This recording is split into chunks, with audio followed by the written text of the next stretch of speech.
Hi friends, welcome back to my YouTube channel Pathology Academy. I'm Dr. Aditi Kumar and I will be talking about malignant breast tumors in this video. So let's get started. Malignant breast tumors can be categorized as carcinomas of various types, mesenchymal stromal malignancies, lymphoid and hematopoietic tumors, and secondary tumors. I'll be talking mainly about invasive ductal carcinoma, invasive lobular carcinoma, tubular carcinoma, mucinous carcinoma, medullary carcinoma, metaplastic carcinoma, ductal carcinoma in situ, lobular carcinoma in situ, Phyllodes tumor, and Paget's disease of the nipple with inflammatory breast carcinoma in this video. I have provided you to WHO 5th edition 2019 classification of breast tumors, which include molecular subtypes and is based on histology plus immunohistochemistry. According to that, there are four categories: luminal A, luminal B, HAR2 enriched, and triple negative. Here in this lecture, I will be talking about the most common malignant breast tumors.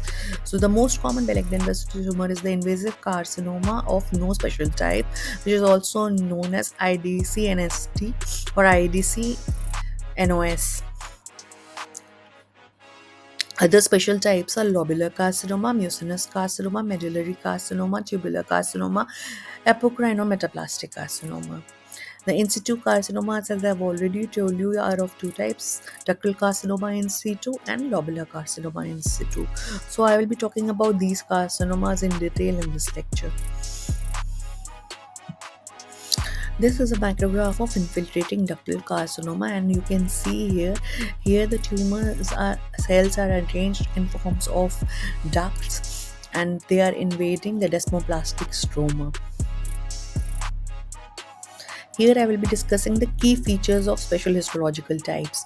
So in invasive lobular carcinoma, single file pattern is seen and E-cadherin is lost.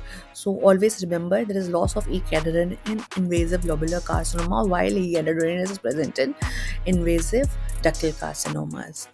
In mucinous carcinomas, you will see extracellular mucin lakes. In medullary carcinoma, you will see syncytial growth of tumor cells with lymphoplasmacytic infiltrate. In tubular carcinoma, angulated tubules are seen of tumor cells, and it is low grade. And apocrine or metaplastic carcinomas are rare and have aggressive types.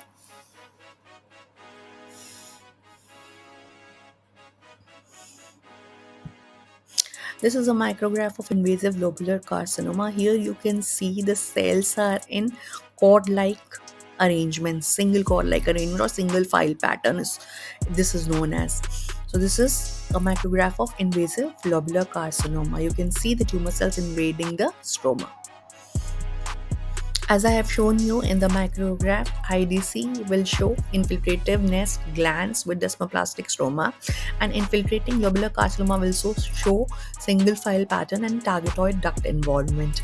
Ductal carcinoma in situ is confined to ducts, and there are architectural subtypes like cribriform, comedo, papillary, micropapillary, and solid pattern.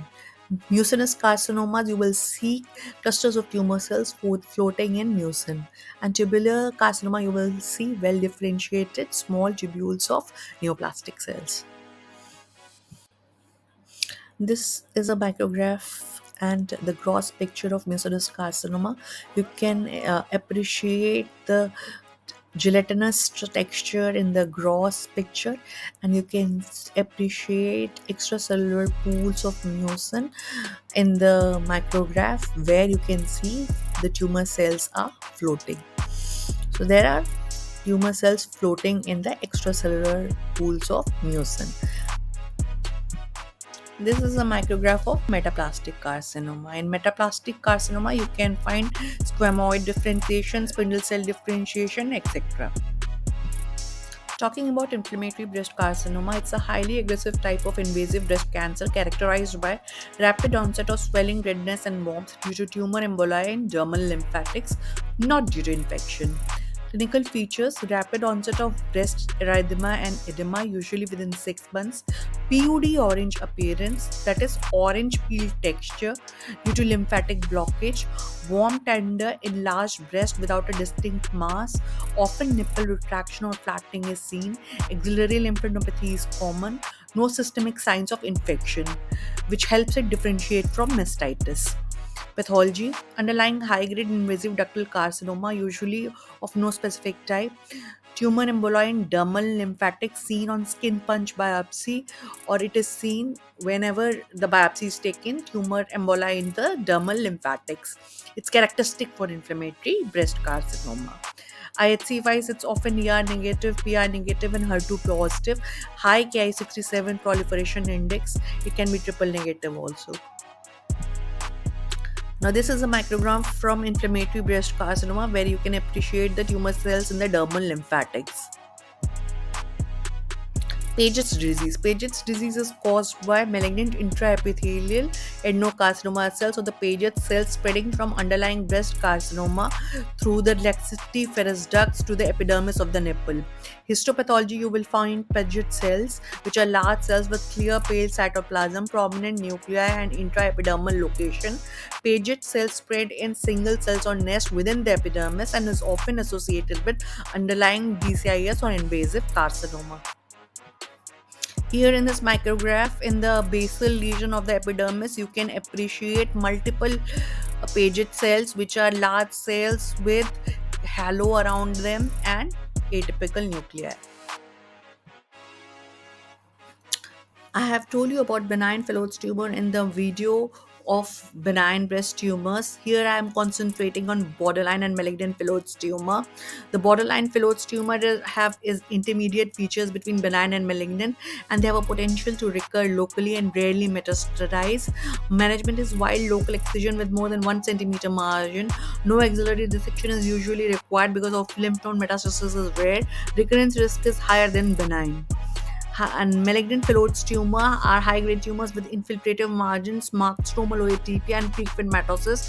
Histologically, they can often resemble a sarcoma like malignant fibrous histiocytoma or liposarcoma. Only stromal component is malignant, epithelial component is benign. Clinical behavior: local recurrence is common and can metastasize hematogenously to lung, bone, and liver.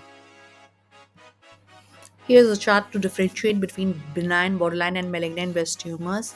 The key features which should be evaluated are stromal atypia, stromal cellularity, stromal overgrowth, mitotic count, tumor border, and malignant heterologous elements presence. So stromal atypia is marked in malignant Phyllodes, but mild and benign and moderate and borderline. The stromal cellularity is mildly increased and can be focal in benign, moderately increased and can be focal in borderline, but in malignant Phyllodes tumor, it's markedly and diffusely increased. Stromal overgrowth is absent in benign, absent or very focal in borderline, and present in malignant. Mitotic count less than 5 per 10 higher power field in benign, 5 to 9 per 10 higher power field in borderline, 10 or more than 10 per 10 higher power field in malignant. Tumor border is well defined in benign, well defined or focally permeative in borderline, diffusely permeative in malignant. And malignant heterologous elements are absent in benign and borderline but is present in malignant. Here I have shown you a micrograph of borderline Phyllodes tumor,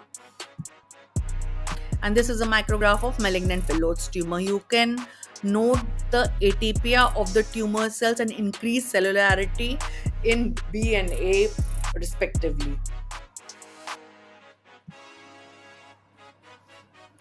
This is a micrograph of ductal carcinoma in situ. Here you can appreciate the tumor cells are arranged in duct-like patterns, and these ductal carcinoma in situs have different architectural patterns like papillary, solid, cribriform, comedo, and solid. This is a micrograph from lobular carcinoma in situ where you can appreciate the tumor cells arranged in within the lobules, and there is no invasion in the stroma. So this is micrograph of LCIS or lobular carcinoma in situ. Now, about immunohistochemistry markers, points which you should be remembering are ERPR is positive in luminal cancers, HER2 shows membranous staining, and if the tumor is HER2 positive, then the tumor's response to targeted therapy. Ki67, if this proliferative index is high, then the tumor has a aggressive growth pattern. E cadherin are positive in ductal and lost and lobular carcinomas. Myoepithelial markers are present in situ carcinomas only, like P63, SMA, and calponin will be positive in DCIS and LCIS. Talking about the clinical features of malignant breast tumors, it's most common in women over 50 years of age. Symptoms are palpable lump or nipple discharge or some nipple changes. Spread is through lymph nodes or via blood to bone, lung, liver, and brain. And staging is done according to the TNM classification. Now let's talk about the prognostic and predictive markers. If the tumor is ERPR positive, then it will respond to hormonal therapy. HER2 predicts the response to trastuzumab. Ki67 indicates the proliferative activity, and E-cadherin helps to differentiate between ductal versus lobular carcinoma. And BRCA1 or 2 depicts hereditary breast cancer risk. And this was a very vast topic, and I have tried to cover the most important tumors and most important key features of those tumors in this video. I hope it will be useful for you all. Thanks and bye for now.